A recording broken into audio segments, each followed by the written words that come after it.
उबावड़ो के रिहायशी फरजाना गुरगेज और नूर खान गुरगेज ने मलीर प्रेस क्लब में प्रेस कॉन्फ्रेंस करते हुए कहा कि मेरे रिश्तेदारों ने मेरी वालदा के वफात के बाद मुझे 1 लाख रुपए में सनाउल्लाह और इरफान को फरोख्त कर दिया।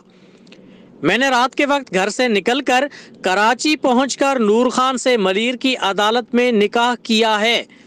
मेरे रिश्तेदार और बासर वडेरा गुल मोहम्मद गुरगेज, शफी गुरगेज, हुजूर गुरगेज हमें कत्ल करने के लिए ढूंढ रहे हैं। शादी की खबर मिलने के बाद वो हमारी जान के दुश्मन बन गए हैं। फरजाना ने मजीद कहा कि मैंने अपनी मर्जी से निकाह किया है। मेरे रिश्तेदार मुझ पर कारोकारी का इल्ज़ाम लगाकर हमें कत्ल करने की जरगे में फतवा दी है। हमारी जिंदगियों को खतरा है। हम वज़ीर आला सिंध, IG सिंध, इंसानी हुकूक की तंजीमों, DIG सखर और SSP घोटकी से अपील करते हैं कि हमें तहफ़्फ़ुज़ फराहम किया जाए और बासर वडेरे गुल मोहम्मद गुरगेज और दीगर के खिलाफ कानूनी कार्रवाई की जाए।